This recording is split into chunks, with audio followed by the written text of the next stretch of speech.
Greetings everyone, Core here, and it's time for another Midnight Review, and like I said, this week's got two. Lucky you. Lucky me too, I get to see two pretty decent movies, well at least the first one was it was really good. This one is actually, in case you can't tell by the title, Despicable Me 3 is what I saw tonight, and I gotta say, it was actually very enjoyable. It felt very, very brisk, really quick, but not too fast where the pacing was too fast, or you kind of get lost in the story or anything like that. it had it was pretty spot on as far as storytelling, as far as the jokes. They weren't, I mean, there was a couple childish jokes, but they're not too childish. They're not focusing on the minions too much, but they had their own story that didn't go too childish, I guess would be the word. I can't think of a better one, but yeah, it's the story is there's pretty much two stories. It's the Minion story, and then there's the Gru and Drew story of their villainy and stuff. And the main big story is Balthazar Black, I believe, which is he's the big villain in this one, and he's such a great villain. Everything he does, he's stuck in the 80s. His looks and everything, his gadgets are 80s themes, and you've seen that from the trailers and stuff. You know what to expect, and it's really, he's probably the best villain best villain so far, and he's just fun, and he's not overused too much, but he's not underused. He's used just right. His dialogue, his lines, his pretty much his determination is actually very valid, and it's pretty interesting to see. But besides that, yeah, it's actually really good. This movie is surprisingly really good, and that's a good thing, of course. Compared to all the other ones, I actually kind of like this one a little bit better, probably because it's the third one and it has a lot of stuff that's already set up, and it brings in something new, and everything just works really well. And for some reason, the animation just looks more like it has more field of depth. It's really evolved, it's really advanced, and it just looks more cartoonish, but yet more realistic. There's just more better depth to. I don't know if that's because of the 3D. I did not see it in 3D. I saw it in just regular 2D, and it looked pretty beautiful. A lot of the scenes, a lot of the action was really cool to watch. The jokes all hit pretty good, and overall it's just a good movie. It's worth your dollar, several dollars nowadays, but it's definitely worth your money to see Despicable Me 3.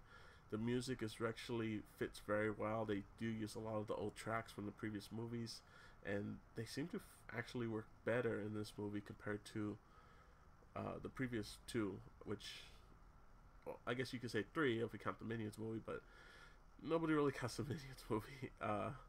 But yeah, it's like everything just flows very smoothly.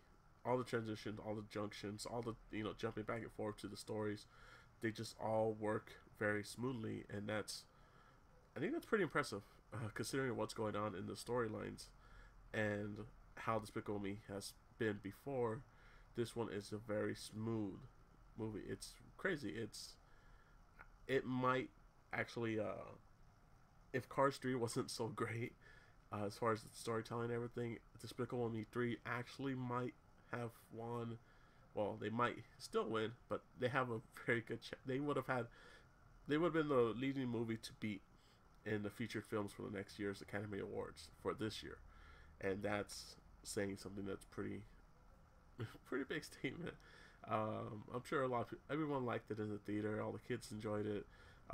Even the adults enjoyed it too as well. And it's really impressive to see a movie, especially anime movie, that could cover that much ground. And yeah, the story is the Gru finds his twin brother Drew, and he kind of brings him back into villainy and stuff, and it's pretty cool, some of the gadgets that they use.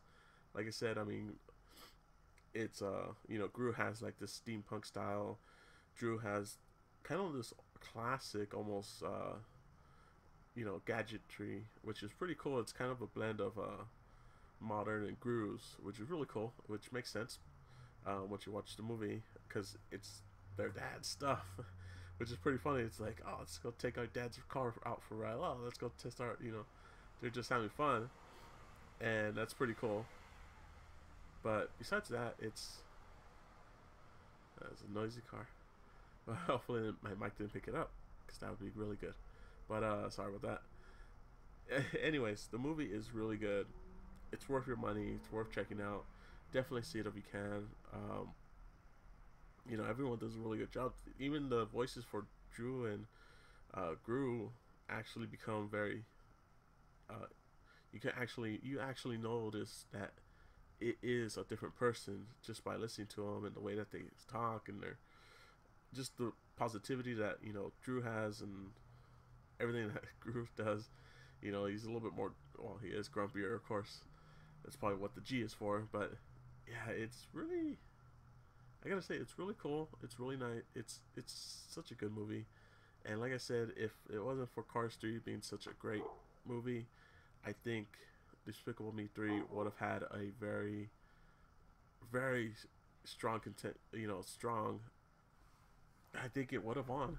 Seriously, I think it could have. It still might even have a chance to win, but Disney movies always seem to win because everyone usually only watches the Disney or Pixar animated movies. They usually don't go off and see the other animated movies, So that's just how it is. But overall, great movie. Definitely highly recommend it. And I think your kids should enjoy it very well as well. But until next time, guys. Later.